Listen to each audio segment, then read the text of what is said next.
Magomed Ankalaev against Volkan Oezdemir. Now, this one is pretty interesting because obviously Magomed Ankalaev is coming in as quite a heavy favourite, and for good reason, because it's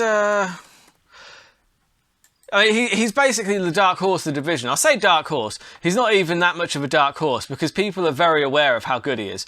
Now, he's fought, like, who did he fight last time? Nikita Krylov. He beat just it was a 3-round unanimous decision.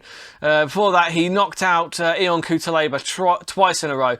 The only loss on his record, I think, yeah, it is literally the only loss was against Paul Craig. I actually watched that one live. I was in London to watch that one, and Paul Craig was getting beaten to the punch for the entire fight, and literally with like 1 second left on the fight clock, like he wrapped up a triangle and forced Magomed Ankalaev to quit. So we know how good Magomed Ankalaev is. Now, Volkan Oezdemir, let's have a look. Because he's had a bit of a slide. Now, everyone's aware of Volkan Oezdemir. He came in, missed in no time. He's got that short punch.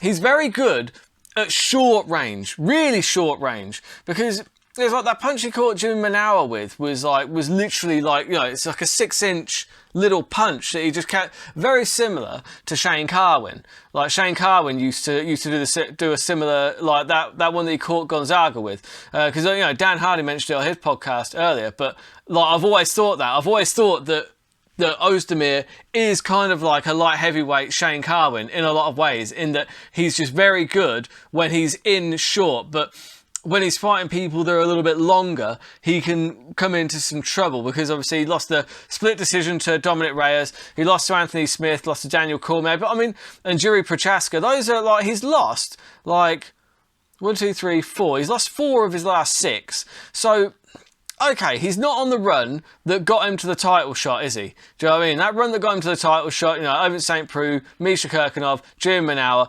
all like 2 knockouts, 1 split decision. But either way, that got him to the title fight against Daniel Cormier, where, with respect, he got completely dominated. And then he struggled to kind of find his form. Now, the thing is, I was considering taking like a little bit of a punt on Volkan Oezdemir, because as we said, he's got that knockout power. He's got that kind of one punch, put your lights out power that some people possess. But that power, it's not at long range. It's only when they're in close.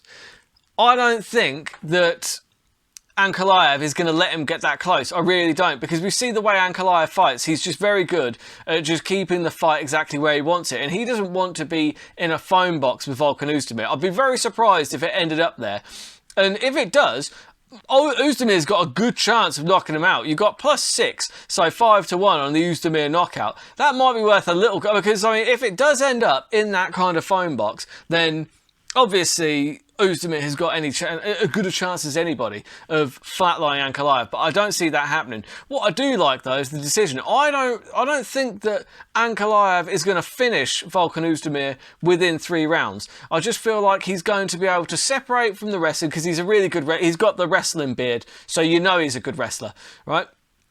He's going to be able to keep that distance. He's going to pick Oezdemir off, like, from the outside, I would have thought. I mean, he's got the slight height advantage. Reach is the same, and leg reach is the same. But it's just, I don't know, Ankalaev, he's got that style where he's very, very, he's kind of quite elusive. His stand-up is really good, and he's just good at keeping the fight at a distance where he needs it.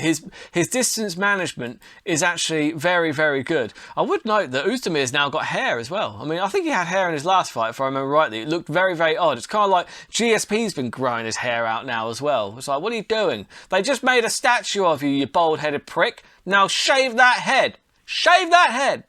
So, yeah.